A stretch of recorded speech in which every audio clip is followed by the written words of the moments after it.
August 1959. Harlem wasn't just hot, it was angry. The heat didn't come down from the sky, it rose up from the asphalt, a physical thing that grabbed you by the ankles and didn't let go. It was a thick, humid blanket that smelled of exhaust fumes, stale beer, and the peculiar sharp scent of melting tar. The air was so heavy you didn't breathe it, you swallowed it. It sat in your lungs like a stone. Old men sat on milk crates near the fire hydrants, too tired to fan themselves, watching the heat shimmer off the hoods of the Chevys and Fords parked along Lenox Avenue. The jazz clubs, usually the heartbeat of the night, felt sluggish, the notes hanging in the damp air like smoke that refused to rise. Even the rats in the alleys moved slower, lethargic and bold, watching the world with beady, indifferent eyes. But this August, the heat wasn't the only thing suffocating the neighborhood. There was a fear running through the veins of Harlem, a cold current beneath the sweating pavement. It was a silence at the dinner tables. It was the way mothers gripped their children's hands a little tighter when they walked past the alleys. It was the way the playgrounds, usually screaming with the chaotic joy of summer vacation, emptied out long before the streetlights flickered to life. They called him the Piper. It was a name whispered in the beauty parlors and the barber shops, a boogeyman conjured up to make sense of the unthinkable. Children were disappearing, not the teenagers running off to chase a dream or a skirt, but the little ones, the ones who still jumped rope and played stickball, the ones who walked home from summer school or the corner store and simply vanished into the haze of the afternoon. The police, the men in blue who only came uptown to collect a bribe or crack a skull, called them runaways. They sat behind their desks in the precinct, fans whirring lazily, and filed the reports in the trash can of their indifference. Probably went down south to visit kin, they'd say, wiping sweat from their red faces. Probably got tired of the heat. They didn't look for patterns. They didn't look for clues.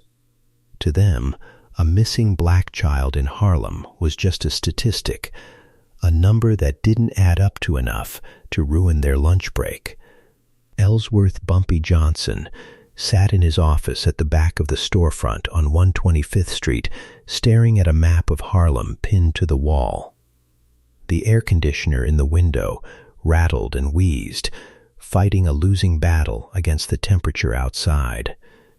Bumpy didn't seem to feel the heat. He was wearing a crisp white shirt, the sleeves rolled up to exactly the mid-forearm, and a tie that was loosened just enough to suggest work, but not enough to suggest sloppiness. He looked cool, composed, a block of ice in a furnace. But his eyes were burning. He held a lit cigarette in one hand, the smoke curling up toward the water-stained ceiling. In the other hand, he held a small, crumpled photograph. It was a school picture, black and white, showing a boy with a gap-toothed smile and a bow tie that was slightly crooked. This wasn't just a number. This was terrifyingly personal. The door to the office opened, and Illinois Gordon stepped in. Illinois was a man made of sharp angles and silence. He moved like a shadow, present but unnoticed until it was too late. He was wearing a dark suit that seemed to absorb the light, and his face was a mask of professional detachment. But Bumpy knew him. He saw the tension in Illinois' jaw, the way his eyes flicked to the photograph in Bumpy's hand. "Mrs. Gable is here," Bumpy, Illinois said, his voice a low rumble.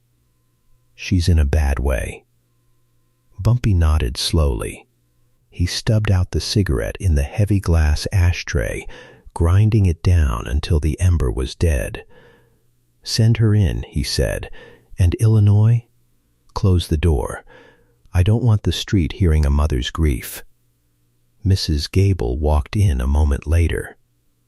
She was a woman who had spent her life holding things together, holding families together, holding houses together, holding her dignity together in a world that tried to strip it away. She was Bumpy's housekeeper, the woman who ironed his shirts and kept his secrets and made sure Mamie's favorite china was always dusted. She was strong. Bumpy had seen her stare down bill collectors and street toughs without blinking. But today, she was broken. She was clutching a handkerchief that was already soaked through. Her eyes were red and swollen, rimmed with the dark circles of sleepless nights. She looked smaller, as if the fear had eaten away at her substance. She didn't walk, she shuffled, her legs heavy with the weight of the unknown. "Mr. Johnson," she whispered, her voice cracking. "Mr. Johnson," they said, "the police said he just ran off." They said Marcus just ran off. Bumpy stood up. He walked around the desk, not as a boss, but as a man. He took Mrs. Gable's trembling hands in his own. His grip was firm, warm, an anchor in the storm. "Sit down, Mrs. Gable," Bumpy said gently, guiding her to the leather chair opposite his desk. "Illinois, get her a glass of water. Ice water." Mrs. Gable sat, collapsing into the leather as if her strings had been cut. "He wouldn't run, Mr. Johnson. You know Marcus. He's a good boy. He was bringing home a loaf of bread. He had his comic books. He was just walking home." Bumpy waited while Illinois brought the water. He watched Mrs. Gable take a sip, her hand shaking so hard the water sloshed over the rim. "Tell me exactly what happened at the precinct," Bumpy said. His voice was soft, but there was a steel edge to it, a promise of violence held in check. Mrs. Gable took a deep breath, a shuddering gasp. "I went to the desk sergeant, Sergeant O'Malley, the one with the face like a bulldog. I told him Marcus didn't come home Saturday. I looked for him all day yesterday, Mr. Johnson. I looked everywhere. I told O'Malley about the other boys, the ones from 118th Street, the ones from the projects. I told him there's a devil out there." She began to weep again, the sound raw and jagged. "He laughed at me, Mr. Johnson. He said Harlem boys are like stray cats. They wander off and they come back when they're hungry. He wouldn't even pick up a pen. He wouldn't even write it down." Bumpy's face didn't change, but the temperature in the room seemed to drop 10 degrees. He looked at Illinois. The enforcer was staring at the floor, his fists clenched at his sides. "They think we don't matter," Bumpy said quietly. "They think our children are disposable. They think because they wear a badge, they can decide whose life has value." He turned back to Mrs. Gable. "You go home, Mrs. Gable. You try to rest. Mamie is going to come over later with some food. You don't worry about the police anymore. They had their chance. But who's going to find him?" Mrs. Gable cried, looking up at Bumpy with desperate hope. "If the police won't look, who's going to find my baby?" Bumpy leaned down, his face close to hers. "I am," he said. "The police protect the city, Mrs. Gable. I protect Harlem. And I promise you, on my life, if there is a breath left in Marcus's body, I will bring him home, and if there isn't, I will bring the fire to the man who took it." Mrs. Gable nodded, believing him because Bumpy Johnson didn't make idle threats. He didn't offer false hope. He offered results. Illinois escorted her out, and Bumpy walked back to the map. He stared at the red pins he had pushed into the paper, 5 of them. 5 boys, all between the ages of 8 and 10, all vanished in the last 3 weeks. When Illinois returned, he locked the door and stood by the map. "The cops aren't going to do a damn thing," Illinois said. "We're on our own." "Good," Bumpy said. "I don't want them getting in the way. This isn't a police matter anymore, Illinois. This is a war. And you don't send a beat cop to fight a war. You send soldiers." Bumpy walked to his desk and picked up the phone. He didn't dial. He just held the receiver for a moment, listening to the hum of the dial tone, the sound of the city waiting for orders. "Shut it down," Bumpy said. Illinois looked at him, confused. "Shut what down, Bumpy? The game tonight?" "Everything," Bumpy said, his voice hard. "The numbers, the dope, the card games, the protection rackets. I want every runner, every bagman, every soldier, and every lookout on the street. I want every pair of eyes in my organization looking for this Piper." "Bumpy," Illinois said cautiously, "that's a lot of money we're losing. The Italians aren't going to like us halting the flow." Bumpy turned to look at Illinois, and for a second, the mask slipped. The rage beneath was terrifying. "I don't give a damn about the Italians," Bumpy growled. "I don't give a damn about the money. A predator is eating our children, Illinois. If we can't protect our own, then we don't deserve to rule a damn thing. We are kings, not accountants. Now make the call." Illinois nodded, a grim smile touching his lips. This was why he followed Bumpy Johnson. This was why the neighborhood respected him. He was a gangster, yes, but he was their gangster. "I'm on it," Illinois said. "And Illinois," Bumpy added, turning back to the map. "Find out where the missing boys were last seen. Exact locations, times. I want to know what the weather was like. I want to know if there were trucks parked nearby. I want to know if a dog barked. I want everything." By sunset, the word had gone out. The Harlem underworld, usually a machine of commerce and vice, transformed into a massive, silent surveillance network. The corner boys who usually shouted out the winning numbers were now leaning against lampposts, watching every car that passed with suspicion. The bartenders were listening to conversations, filtering out the drunks, and honing in on anything strange. The ladies of the night, who saw everything and said nothing, were whispering to Bumpy's lieutenants about the cars that circled the blocks too many times. Bumpy didn't go home. He sat in the office as the reports came in. Illinois and a few other trusted men, Red, Junie Bard, were running the operation like a military campaign. They brought Bumpy coffee and sandwiches he didn't eat. "First boy, taken from 116th, Red said, pinning a blue marker on the map, last seen near the playground at 4 p.m. "Second boy," Illinois said, placing another pin, 120th Street, walking home from the library, 4:30 p.m. "Third boy," Junie Bard added, his voice heavy, 119th, buying candy, 4:15 p.m. Bumpy stared at the map. The pins were clustered. They weren't random. This wasn't a drifter passing through. This was someone who knew the rhythm of the neighborhood. Someone who knew when the shifts changed at the factories, when the mothers were cooking dinner, when the streets were in that lull between the afternoon rush and the evening cool. "He's hunting," Bumpy murmured. "He's not grabbing them off the main avenues. He's taking them from the transition streets. The places where it's quiet enough to grab a child, but busy enough that a car doesn't look out of place." He traced a line with his finger. The locations formed a rough circle. "And Marcus?" Bumpy asked. 122nd, Illinois said, near the old rail yards. Bumpy's finger stopped. The rail yards. It was a desolate stretch of land, a graveyard of rusted iron and rotting wood where the trains used to turn around. It was a place of shadows, of ghosts, of broken bottles and discarded dreams. A place where the city went to forget. "There's a cul-de-sac there," Bumpy said softly. "The one where the ice cream truck parks." Illinois looked at the map. "Yeah, Mr. Piper's favorite spot.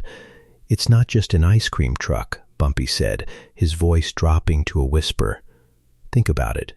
The weather. The patterns. It's too hot for an ice cream truck to be driving around all day. It'd melt. Then what is it?" Illinois asked. "Delivery," Bumpy said. "Someone with a reason to be there every day. Someone who blends in. Someone who can stand on a corner and not look like a stranger. He turned to the window. The street below was dark now, the neon sign of the Apollo Theater casting a red glow on the pavement. But the silence was heavy. The laughter was gone. The music was subdued. "The postman," Bumpy said. Illinois frowned. "The mailman?" "Think about it," Bumpy said. "He walks every block.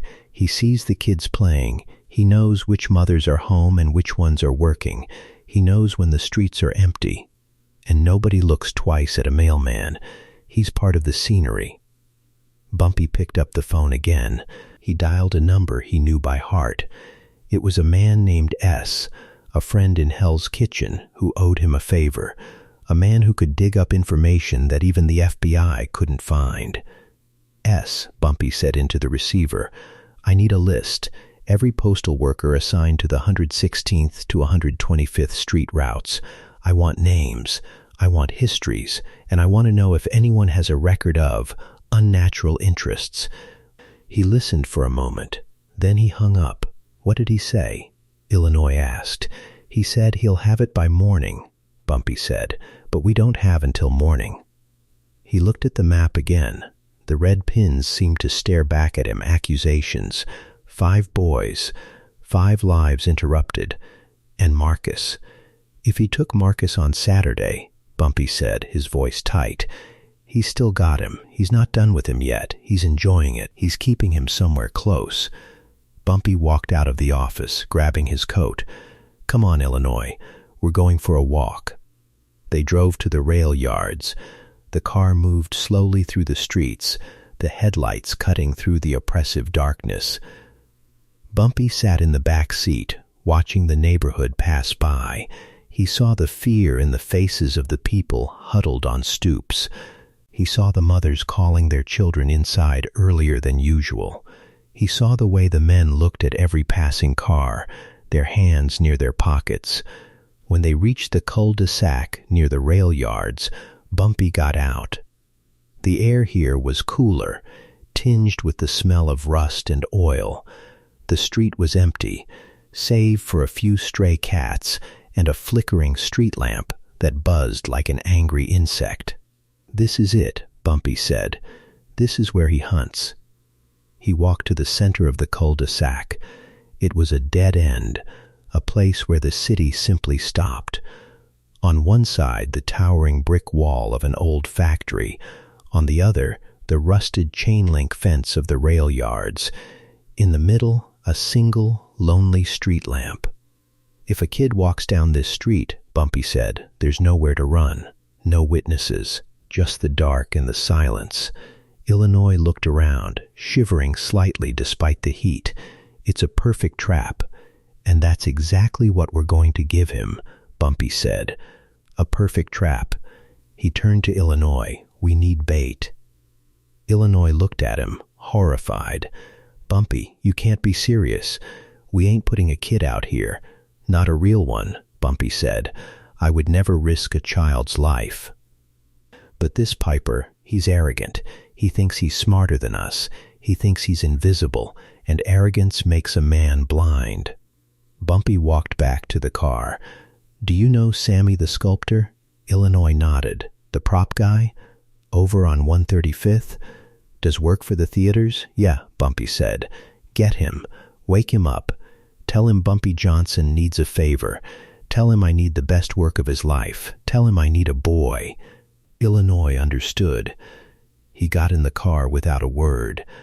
Bumpy stood alone in the cul-de-sac for a moment longer, looking at the flickering light. He imagined the killer standing here, watching, waiting. He imagined the fear in the eyes of the children. "You like games," Bumpy whispered to the empty street. "Let's play." By the time they reached Sammy's workshop, it was 2:00 a.m. Sammy was a small, nervous man with paint-stained hands and eyes that were constantly moving. He opened the door in his bathrobe, blinking at the 2 massive men standing on his stoop. "Mr. Johnson," Sammy stammered. "Is there a problem?" "No problem, Sammy," Bumpy said. walking inside. The workshop smelled of turpentine and sawdust. Mannequins and props were scattered everywhere. Fake trees, painted backdrops, half-finished statues. It was a place of illusions. "I need something special," Bumpy said. "I need a boy, about 10 years old, wearing a school uniform, and I need him to look real, real enough to fool a man in the dark from 20 feet away."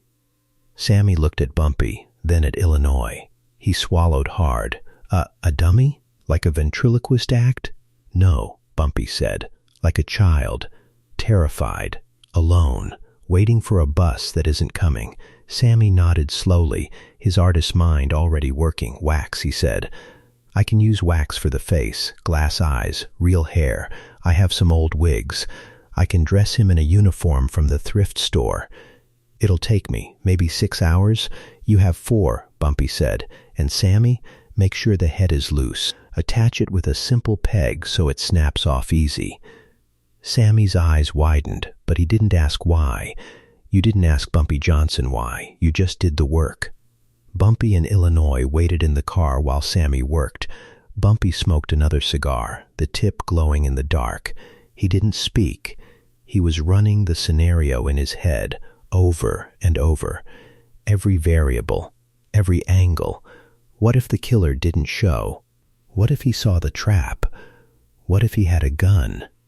"He won't see it," Bumpy murmured. "He's a predator. He sees what he wants to see." At 6 a.m., Sammy brought it out. It was disturbing. Even in the dawn light, the figure looked eerily human. The wax face was pale, the eyes wide and fearful. Sammy had captured the look of a child who knew something was wrong. The school uniform was slightly too big. The socks pulled up high. From a distance, in the shadows, it would be indistinguishable from a lost boy. "Good work, Sammy," Bumpy said, handing the man a roll of cash thick enough to choke a horse. "Forget you made this. Forget you saw us." "Yes, Mr. Johnson," Sammy said, clutching the money. "Thank you." They drove back to the safe house, not the rail yards. The sun was rising, and the heat was returning with a vengeance. Bumpy knew they couldn't set the trap yet. The wax would melt in an hour under the August sun, and the daylight would reveal the ruse. They waited. The day dragged on. Bumpy didn't move. He didn't eat. He barely drank the water Illinois brought him. He was a statue of patience. He knew the killer wouldn't come during the day. He would come when the shadows lengthened. He would come when the street was empty. At 7 p.m., the sun finally began to dip below the skyline. The heat didn't break, but the light changed, turning into a bruised purple twilight. "Time," Bumpy said. They drove to the cul-de-sac. Moving quickly, they set the figure up under the street lamp, which had just started to buzz and flicker. Bumpy adjusted the angle, making sure the shadows fell just right. He tilted the head down slightly, as if the boy was looking at his shoes, ashamed or scared. "Looks real," Illinois said, shivering. "Too real." "That's the point," Bumpy said. They retreated to the shadows. Illinois hid behind a stack of rusted oil drums near the fence. Bumpy took a position in the doorway of the abandoned factory, a vantage point that gave him a clear view of the entire cul-de-sac. At 7:45 p.m., a mail truck turned onto the main avenue a block away. Bumpy saw it through the gap in the buildings. It was late for a delivery, but that was the point. The driver was a nondescript man in a gray uniform, a cap pulled low over his eyes. He didn't look like a monster. He looked like a civil servant. He looked like the man who brought you your bills and your birthday cards. But Bumpy saw the way his eyes moved. They weren't looking at the mailboxes. They were scanning the sidewalks. They were looking for stragglers. The truck turned down the street leading to the cul-de-sac. It slowed down. The driver was looking at the figure under the lamp. Bumpy tensed. His hand went to the inside of his jacket, not for a gun, but for a box of matches. The truck stopped. The driver got out. He was carrying a mail bag, but he held it awkwardly, like a shield. He looked around, left, right, up at the windows. The street was empty, silence. The mailman began to walk toward the figure. He moved with a strange, predatory grace, his footsteps silent on the pavement. He reached into his bag and pulled out a rag. Even from 20 feet away, Bumpy could smell the chemical tang of chloroform. The killer was close now. 10 feet. 5 feet. He reached out. He was going to grab the boy from behind, cover his mouth with the rag, and drag him into the truck before anyone could scream. He grabbed the shoulder of the figure. "Gotcha," the mailman whispered, his voice thick with excitement. He spun the figure around, and as he did, the wax head, loosened by Sammy, snapped off in his hands. It tumbled to the ground with a hollow thud, rolling to a stop at the mailman's feet. The glass eyes stared up at him, accusatory and lifeless. The mailman froze.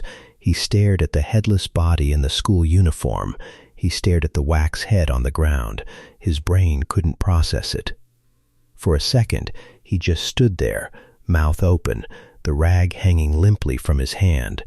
Then he heard the sound. Scritch. A match flared in the darkness of the factory doorway. The flame was small, but in the gathering dusk, it was blinding. It illuminated a face, calm, hard, and utterly terrifying. Ellsworth Bumpy Johnson stepped out of the shadows. "Hello, Piper," Bumpy said. The mailman spun around, dropping the rag. He looked for an exit, but Illinois Gordon had stepped out from behind the oil drums, blocking the path to the truck. Illinois was holding a tire iron, tapping it rhythmically against his palm. The mailman looked back at Bumpy. Who are you?" he stammered, his voice trembling. I'm a federal employee. You can't touch me." Bumpy walked closer, the match still burning in his hand. He looked at the wax head on the ground, then up at the shivering man. "You like picking on the small ones?" Bumpy asked, his voice low and dangerous. "You like the ones who can't fight back?" He flicked the match at the mailman's feet. "Try someone your own size." The mailman backed up, hitting the lamppost. I didn't do anything. It was a joke. I was just checking on him." "Checking on him with a rag soaked in chloroform?" Bumpy asked, gesturing to the cloth on the ground. "Checking on him by grabbing him from behind?" Bumpy stopped 3 feet away. He could smell the man's fear.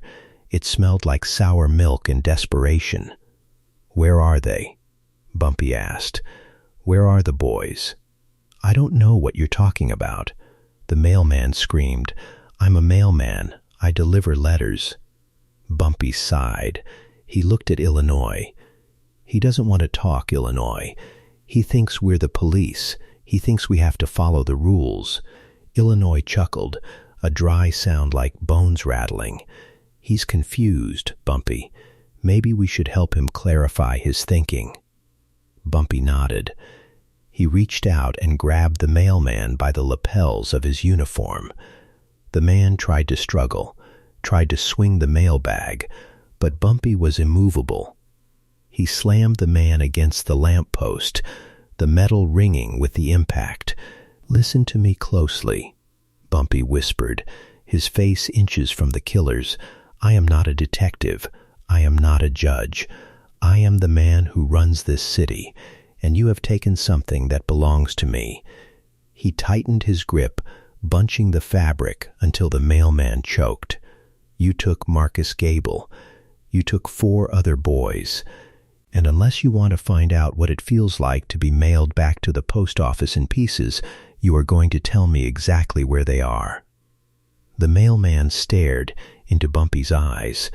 He saw something there that terrified him more than the police, more than prison, more than death itself. He saw a total absence of mercy. "The basement," the mailman gasped, tears streaming down his face. My mother's house. The basement. Address, Bumpy demanded.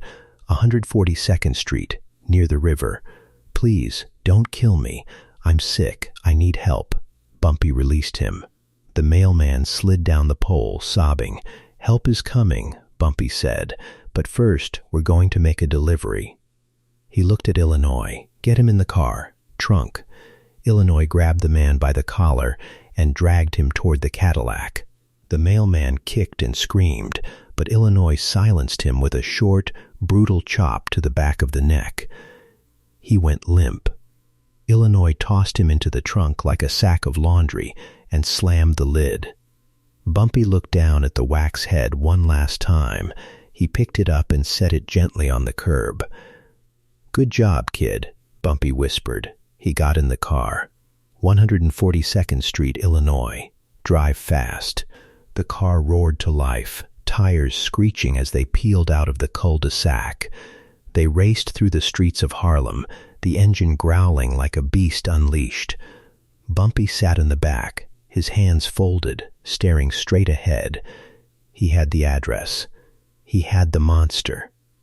But the question burned in his mind, hotter than the August heat. Was he too late? The car turned onto 142nd Street. It was a quiet block of brownstones, respectable and clean. The kind of street where people swept their stoops and planted flowers in window boxes. The last place anyone would look for a house of horrors. They found the house. It was dark, the curtains drawn tight. Bumpy got out. Illinois popped the trunk, dragging the groaning mailman out onto the pavement. Open it, Bumpy ordered, pointing to the front door. The mailman fumbled with his keys, his hands shaking so badly he dropped them twice. Illinois picked them up and unlocked the door. They stepped inside. The air in the house was stale, smelling of old paper and neglect. The basement, the mailman whimpered. Through the kitchen. Bumpy walked through the house, his footsteps heavy on the floorboards. He reached the kitchen. A heavy wooden door stood in the corner, secured with a padlock. Key, Bumpy said. Illinois unlocked it. He opened the door. Darkness yawned below, a black pit that seemed to breathe cold air. Bumpy didn't hesitate. He started down the stairs, Illinois right behind him, dragging the mailman. Marcus? Bumpy called out, his voice echoing in the gloom. Marcus, are you down there? Silence. Then a small, terrified whimper. Bumpy reached the bottom of the stairs and found the light switch. A single bulb flickered to life. The basement was a nightmare. Cages, dog cages, lined up against the wall, and inside them, Bumpy's heart stopped. 5 boys, dirty, scared, their eyes wide with terror, but alive. And in the corner cage, curled into a ball, clutching a comic book to his chest, was Marcus Gable. Bumpy rushed to the cage. He tore the lock off with his bare hands, adrenaline giving him the strength of 10 men. He pulled the door open. Marcus, Bumpy said, his voice breaking. It's me. It's Mr. Johnson. You're safe now. The boy looked up. He saw Bumpy. He saw the suit. He saw the face he knew from his mother's stories. Mr. Johnson? Marcus whispered. Did you bring the fire? Bumpy pulled the boy into his arms, hugging him tight. He looked over Marcus's shoulder at the other boys, who were beginning to cry with relief. Yeah, Marcus, Bumpy said, tears standing in his own eyes. I brought the fire. He stood up, lifting the boy effortlessly. He turned to Illinois. Get them out, Bumpy said. Get them all out. Call their mothers. Get them to the hospital. What about him? Illinois asked, gesturing to the mailman, who was cowering in the corner, watching his trophies being taken away. Bumpy looked at the killer. He looked at the cages. He looked at the fear on the children's faces. The rage that had been simmering all day finally boiled over. But it wasn't a hot rage. It was cold. Absolute zero. Leave him to me, Bumpy said. Illinois nodded. He began leading the boys up the stairs, murmuring words of comfort. Bumpy stood alone in the basement with the Piper. The mailman looked up at Bumpy, trying to find a shred of humanity in the gangster's eyes. You can't hurt me," the mailman stammered. "I'm sick. I need a doctor. The law says." "The law stops at the sidewalk," Bumpy said, closing the distance. "Down here, there is no law. There is only consequences." Bumpy reached into his pocket and pulled out the crumpled photo of Marcus. He held it up. "You like pictures?" Bumpy asked. "You like looking at what you took?" He dropped the photo on the floor. "Pick it up." The mailman reached for it. Bumpy stepped on his hand, hard. Bones crunched. The mailman screamed, a high, thin sound that was swallowed by the thick stone walls. "Get up," Bumpy said. He grabbed the mailman by the hair and dragged him toward the stairs. Where are we going?" The mailman sobbed. Bumpy didn't look back. He just kept walking, dragging the weight of the man's sins behind him. "We're going to the incinerator," Bumpy said. "You wanted to bring the heat to Harlem? I'm going to make sure you burn for it." The wooden steps creaked under the weight of the struggle, groaning in protest as Bumpy hauled the man up from the darkness of the basement and into the kitchen. The mailman's feet scrambled uselessly against the floorboards, his boots skidding on the linoleum as he clawed at the doorframe, desperate for an anchor, desperate for anything that would stop the momentum of the inevitable. But there was no stopping Ellsworth Bumpy Johnson.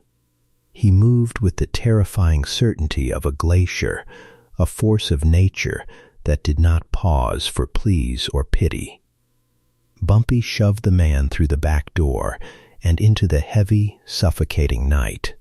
The air outside was still thick, hugging the city like a wet wool coat, but compared to the stagnant rot of that basement, it tasted sweet. Illinois Gordon was already waiting by the car, the engine of the black Cadillac idling with a low, predatory rumble. He had finished loading the boys into the other vehicles, sending them off to safety, to hospitals, to mothers who were currently praying for miracles. Now only the garbage remained. Illinois opened the rear door, not the trunk this time. Bumpy didn't want this man hidden. He wanted him to see where he was going.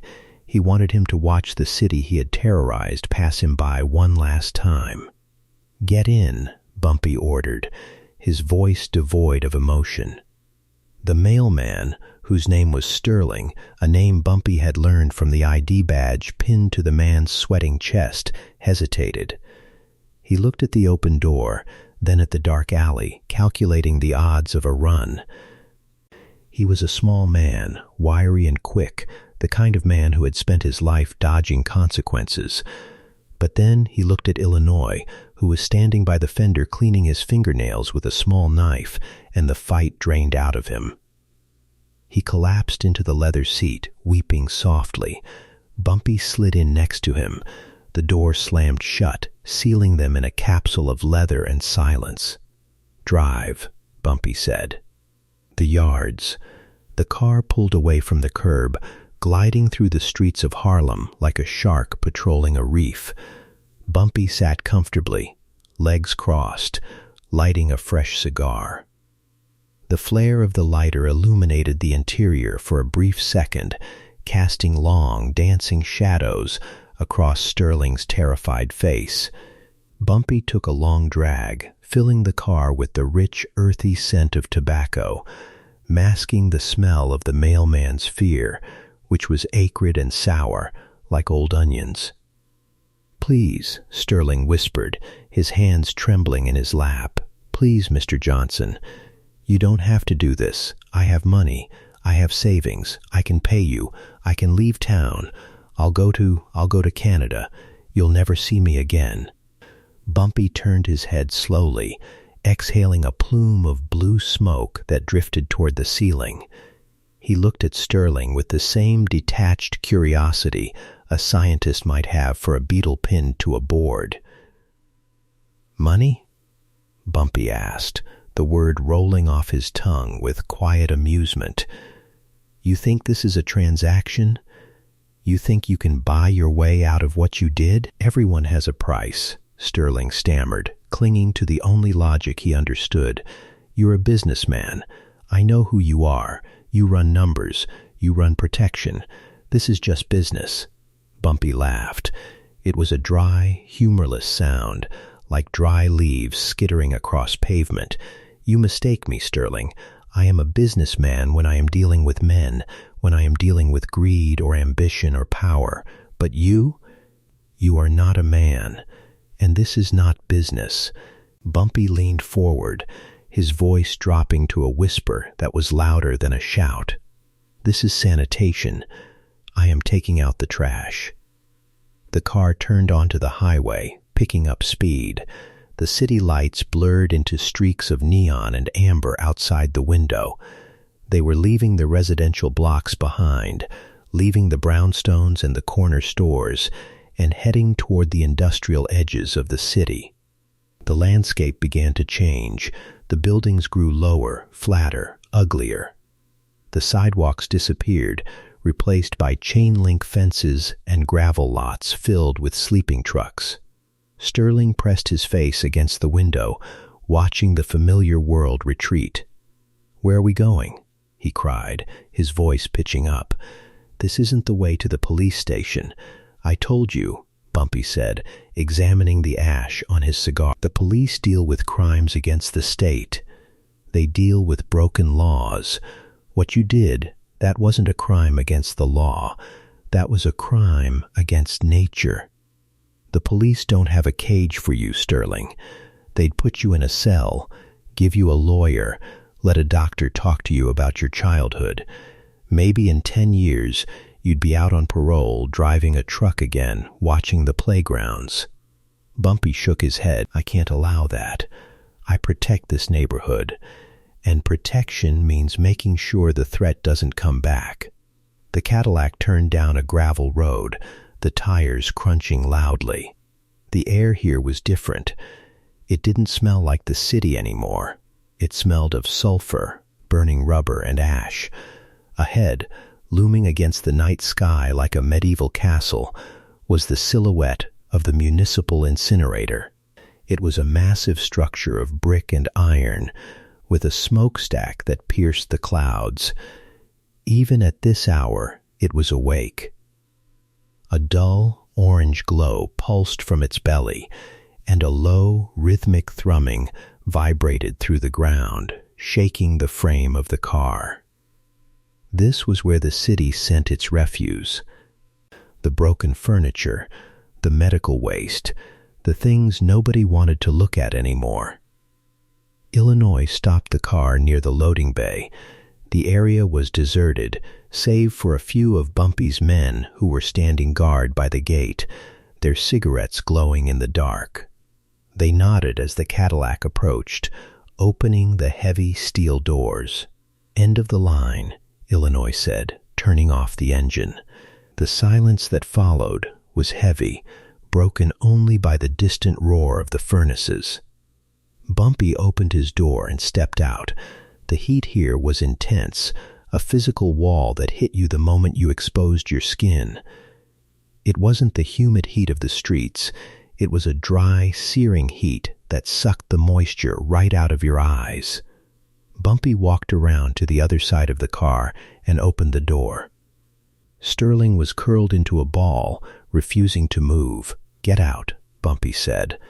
No, Sterling whimpered. No. Bumpy didn't argue. He reached in, grabbed Sterling by the ankle, and dragged him out. Sterling hit the gravel with a thud, scrambling, kicking, his fingernails digging into the dirt. But Bumpy was relentless. He hauled the man to his feet and shoved him toward the gaping maw of the building. They entered the facility. The noise was deafening inside. Massive conveyor belts rumbled overhead, carrying mounds of debris. The air was filled with dust and floating particles of ash. In the center of the room stood the primary furnace, a hulking beast of black iron with a heavy door that radiated waves of distortion. Bumpy pushed Sterling toward a metal table near the furnace. "Stand there," he ordered. Sterling stood, shaking so violently his teeth chattered. He looked at the furnace, then at Bumpy, his eyes wide with madness. "You can't do this," Sterling screamed over the roar of the fire. "I'm a human being." Bumpy walked to the table. He reached into his jacket pocket and pulled out a stack of photographs. These weren't the photos of the missing boys. These were photos Bumpy had instructed Illinois to collect from the parents earlier that evening. Family photos. Birthday parties. Christmas mornings. Smiling faces full of innocence and future. Bumpy fanned them out on the metal table. "Look at them," Bumpy said. Sterling tried to look away, squeezing his eyes shut. "I don't want to. Please." Bumpy grabbed the back of Sterling's head, his fingers tangling in the man's hair, and forced his face down toward the table. I said, "Look at them." Sterling's eyes snapped open. He stared at the faces. Marcus blowing out candles on a cake. Another boy, Timothy, holding a new baseball bat. A third, barely 6 years old, sitting on his father's shoulders. "These are the lives you tried to steal," Bumpy said, his voice cold and hard, cutting through the industrial noise. "These aren't just bodies, Sterling. These are timelines. These are graduations you tried to cancel. These are weddings you tried to stop. Grandchildren you tried to murder before they were even born." Bumpy released Sterling's head and stepped back, smoothing his suit jacket. "You told me you were sick."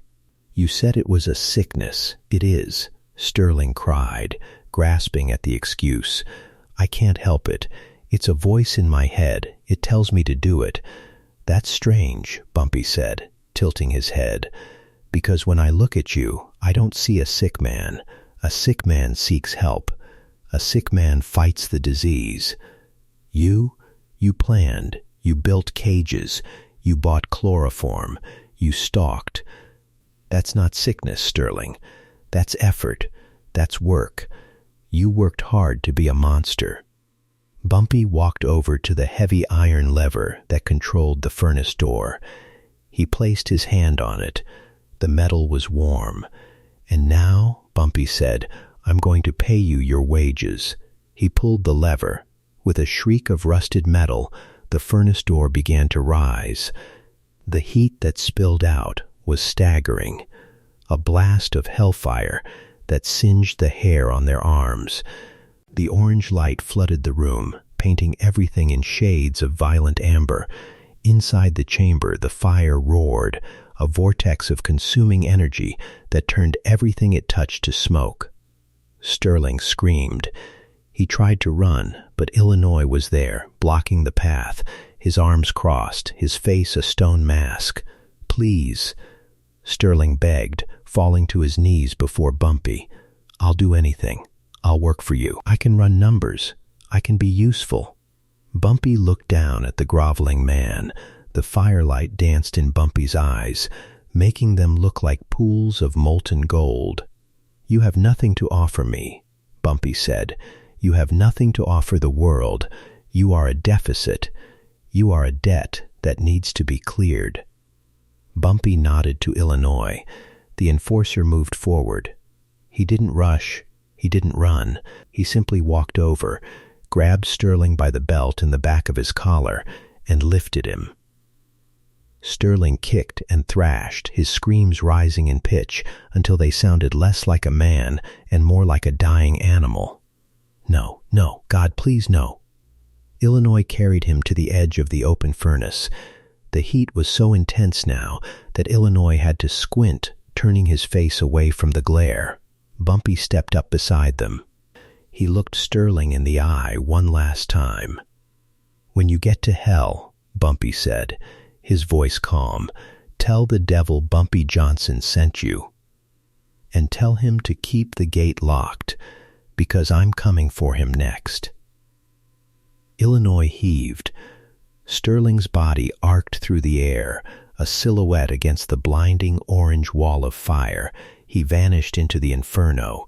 There was a brief, terrible sound, a scream that was cut short by the roar of the flames, and then he was gone, consumed, erased.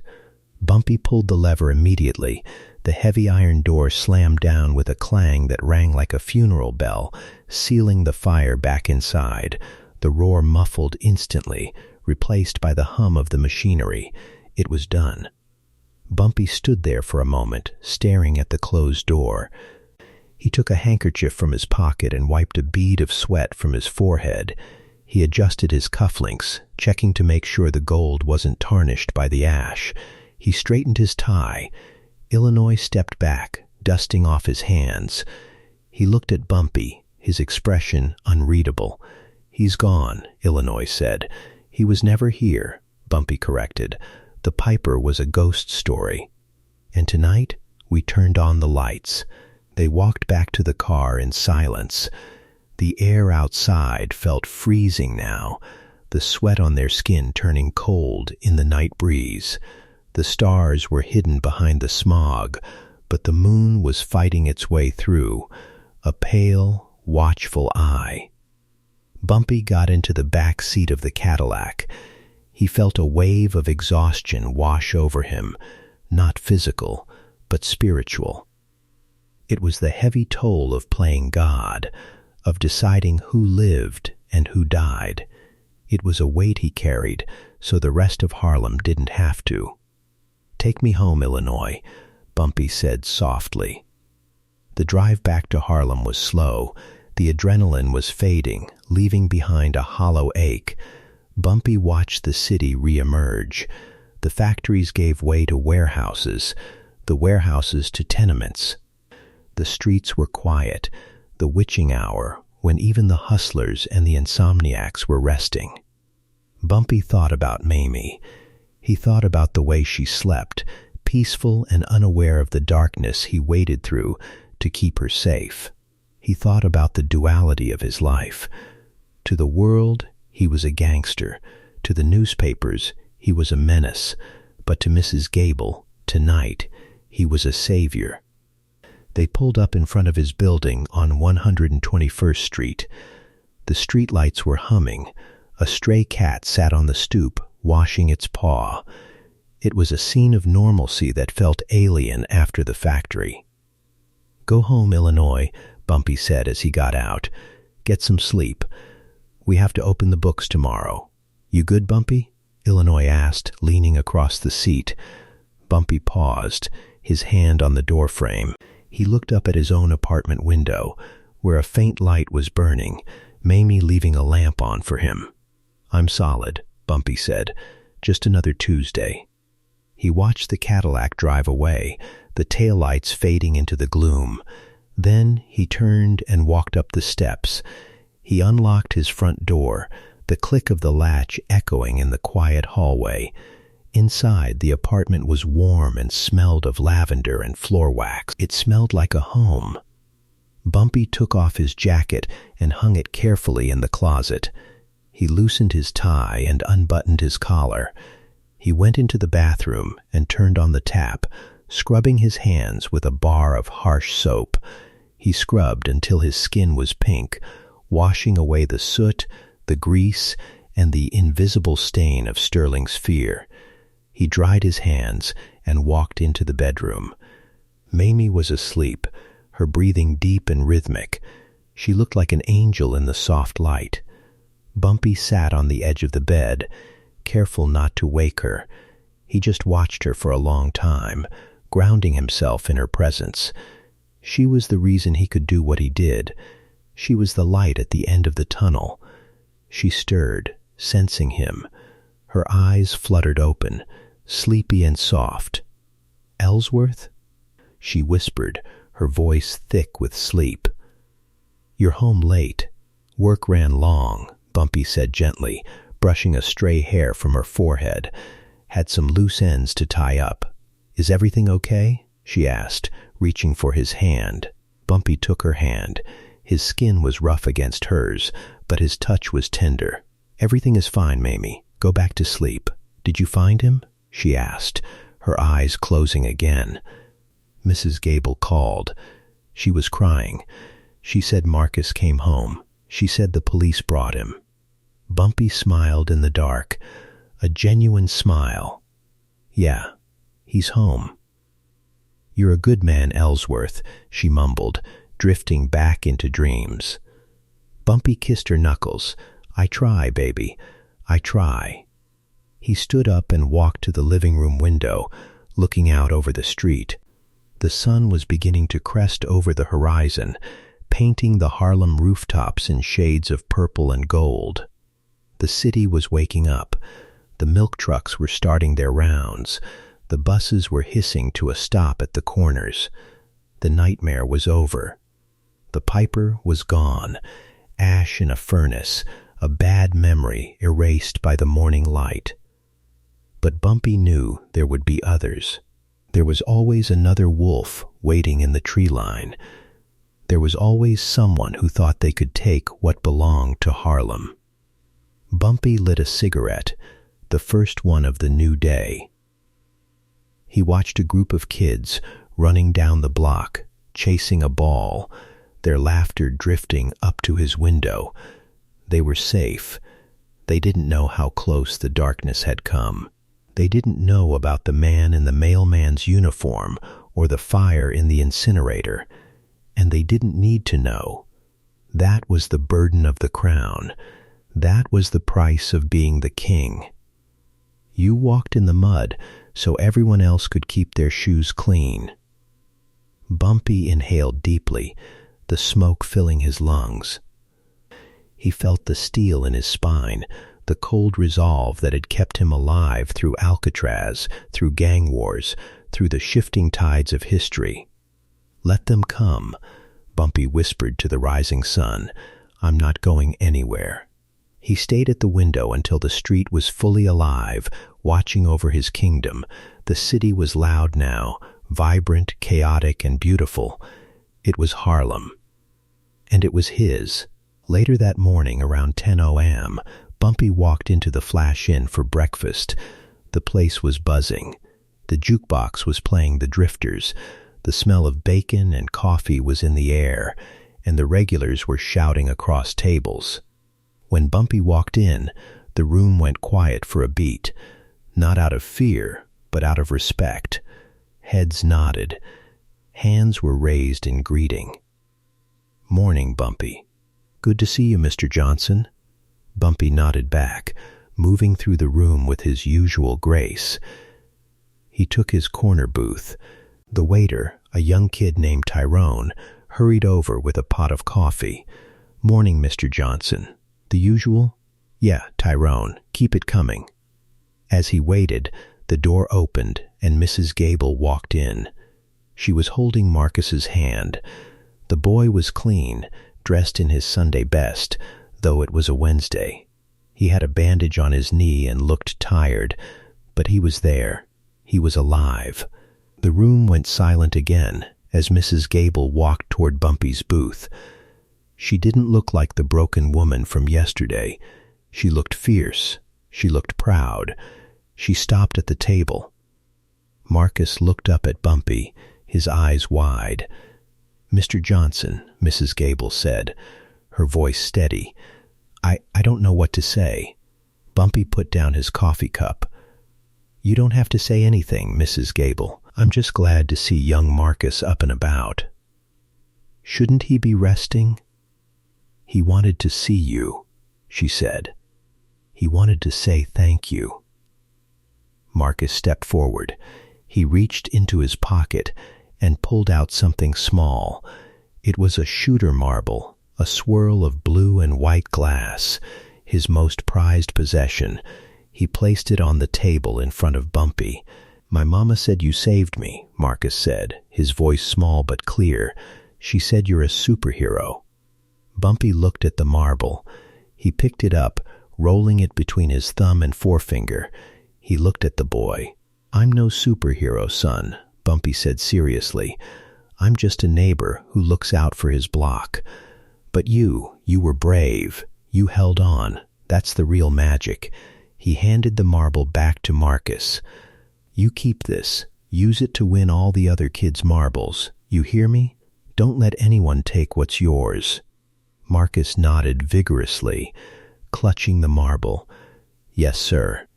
Go on now, Bumpy said, waving them off. Get some breakfast. On me. Mrs. Gable squeezed Bumpy's hand. She didn't say a word, but the look in her eyes said everything. It was a look of absolute loyalty, a look that said she would march into hell for him if he asked. As they walked away, Illinois slid into the booth opposite Bumpy. He looked fresh, shaved, his suit pressed. Everything quiet? Bumpy asked. Quiet as a church mouse, Illinois said. Word is out on the street that the Pipers skipped town. People are saying he got scared of the heat. Bumpy chuckled, a low rumble in his chest. Technically, that's true. Illinois tapped the table. The Italians are asking when we're opening the books back up. They're getting impatient. Bumpy picked up his coffee cup. He looked around the diner. He saw the families eating, the old men arguing about baseball, the life of the neighborhood flowing on, uninterrupted. Tell them we're open, Bumpy said. Tell them business is back to normal. He took a sip of the black coffee. It was bitter and hot, just the way he liked it. But Illinois? Yeah, Bumpy? Tell them the rates just went up. Illinois grinned. Solid. Bumpy Johnson leaned back in the booth, watching the steam rise from his cup. The game continued. The hustle never stopped. But for today, for this one morning in the heat of August, the monsters were gone, and the children of Harlem were safe. And that was enough. Thanks for listening, folks. If you liked that video and want more, be sure to like the video and subscribe so you don't miss any Bumpy Johnson stories.